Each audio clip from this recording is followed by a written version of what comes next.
Hello everyone, thank you for coming to my channels. My name is Vincent Choi from Architecture Architects. So what do? We design residential and commercial projects.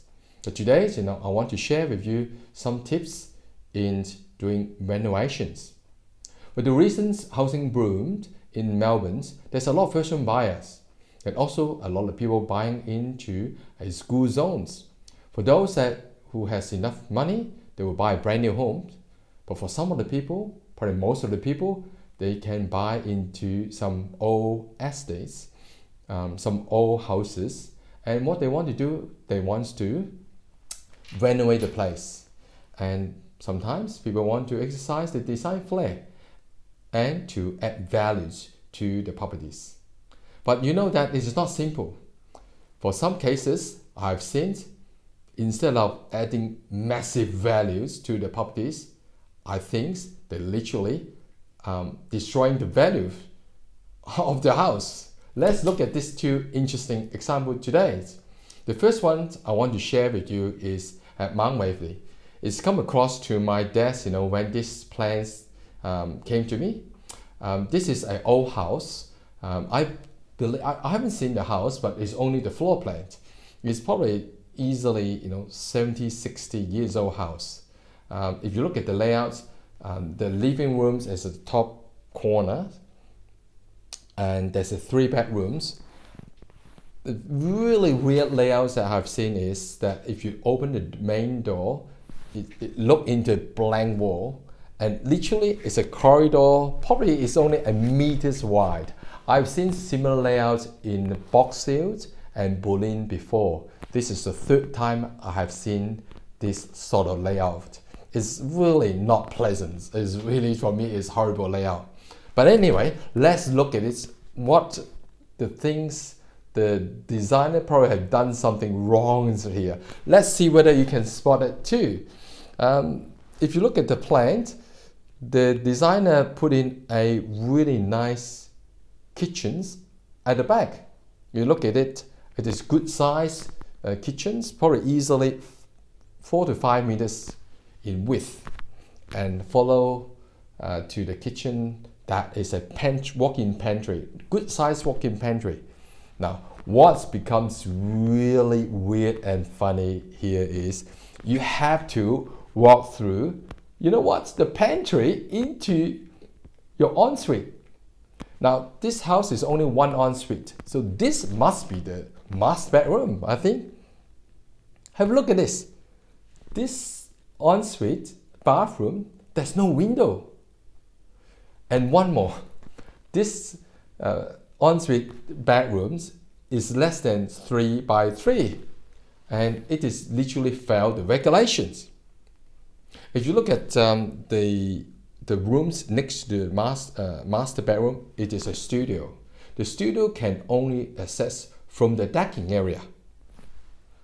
There's no internal access to this studio unless the intention is for the Airbnb, but there's no cooking, no ensuite too.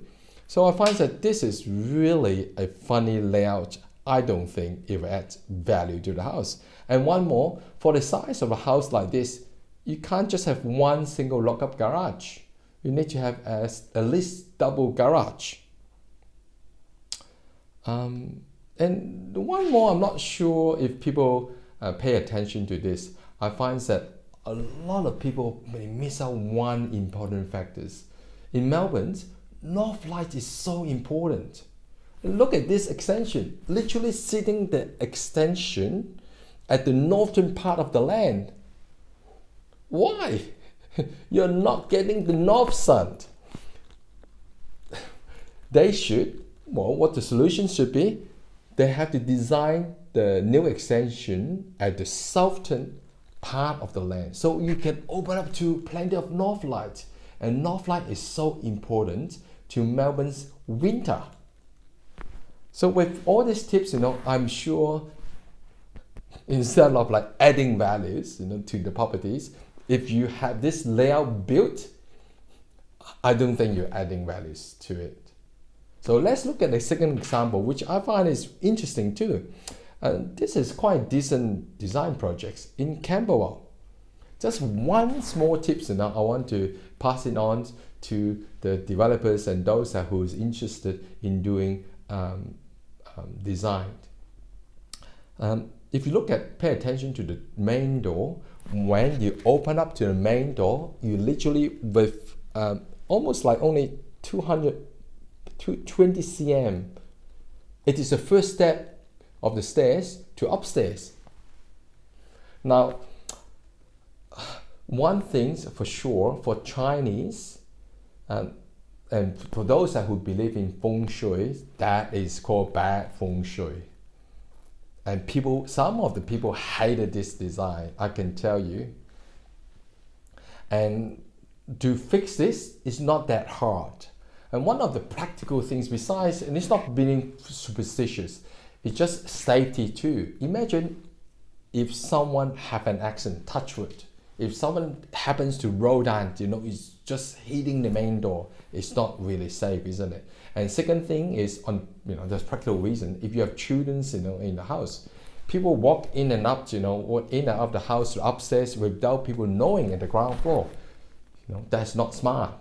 So we highly recommend to have a entrance proper foyer design. It's not hard to fix this. And if you look at the design, it's interesting. There's 2 study nooks. You don't need 2. I think 1 is enough. And you know what? By simple changing this design and tweaking it, I think this is easily solved. So today, we have 2 examples to showcase to you what commonly I see those design issues. I think if we can avoid those issues, I'm sure you can add massive values to your next renovation projects. So please press like and subscribe if you like the channels and the topics that I have. And you're welcome to submit any plans that you think it is, you know ideas, how to solve these planning issues, layout issues. I'm very happy to have a look at it and share with all of you too. So until next time, see you.